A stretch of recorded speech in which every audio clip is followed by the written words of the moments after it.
Also in the programme, many of us believe we've got an idea for a hit novel inside of us. We're going to meet the man who could help you realise your dream with an algorithm that he says will spot the next publishing sensation. Also, Facebook launches a messenger app for children under the age of 13. So we want to know, how young is too young for social media? You know what to do, just get in touch. Use the hashtag #BBCBizLive.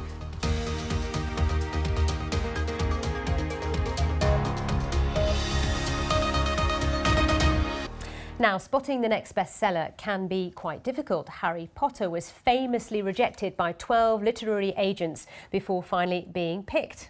However, one firm thinks it may have the answer. German publisher Inkitt claims that by using a sophisticated algorithm and the power of the crowd to measure reader engagement, they can identify potential bestsellers. And they seem to be writing a successful business story. In the last 12 months, they've published 19 books that have made the Amazon Top 100. Well, Ali Al-Bazaz is the boss of Inkitt, and he's with us in the studio with one of the books, an example, in fact, of something that went into the top 12 on Amazon, this one? Right, exactly. It was on ranked number 12 ahead of Harry Potter a couple of months ago. So that book is called Reaper's Claim. So just tell us what happened. Did the writer approach you and you then measured the success of that with an algorithm? Exactly. So we have an online platform on Inkitt.com where authors can upload their manuscripts. We have about 50,000 authors writing actively on the platform and over 1 million readers who can read these books completely for free.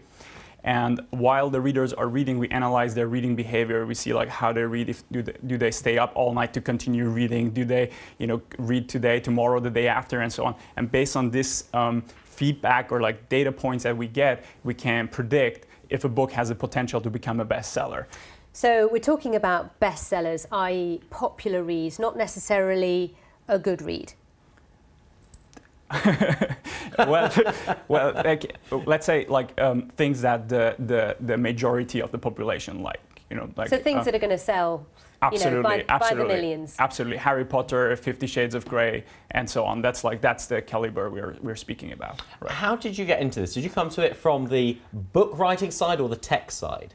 Well, I'm a coder, and it goes back to about 5 years ago, where I also liked writing. And 5 years ago, I started Inkitt originally just as a hobby project. I started this platform where authors could upload their manuscripts, readers read, and give feedback. That was just the original idea. And about a year later, I discovered this statistics that J.K. Rowling was rejected by 13 publishers, and the 14th publisher that actually ended up publishing her only published her because the 8-year-old daughter of the editor liked it. A super random reasoning. And then figured out that Twilight was rejected by 14 publishers, Stephen King rejected by 30 publishers, James Patterson rejected by 31 publishers. And I was like, wow, this is so inefficient.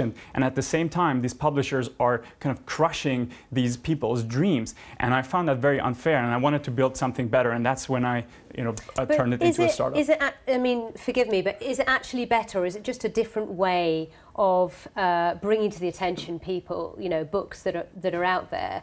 Because some might argue, actually, publishers do a great job of finding what might be a really good read, not necessarily a very popular read, i.e. Amazon Top 10, like 50 Shades of Grey, right, but actually a fantastic book to read like Wuthering Heights. Do you see what I mean? So it's actually not necessarily better, it's just a different way of doing things. You're democratizing it a bit more? We're democratizing it, and the thing is, the majority of like top 5 publishers, they only publish authors with track record, people who have already made it before, who have a fan base. They rather would publish the next book from Obama than they would take on a new debut authors. They publish very few debut authors. And we actually believe in debut authors because we can measure the reading behavior and we can actually invest in these debut authors. Like our belief is that every author in the world should have an equal chance to succeed. Be it a 15-year-old girl who has written an amazing story or J.K. Rowling, they should have the same equal chance to succeed. And that's like what makes Inkitt different to other publishers. Okay, Ali, thank you so much for talking us through that, and keep an eye out for some of those titles. Have you written a book? Yes, I do. Yeah. And? It's on Inkitt. Yeah. It's on Inkitt at the moment. How's it doing? It's like I have written the beginning. The rest is still in draft mode. Okay. But yeah. Sounds like my books. Written the beginning. The rest is still in draft. Ali, thanks very much for talking us through that. Nice to see you. Thank you. You know what they say about a good journalist? Go on. Inside Every Good Journalist is a bad book. You've got several, I think. All right. Right.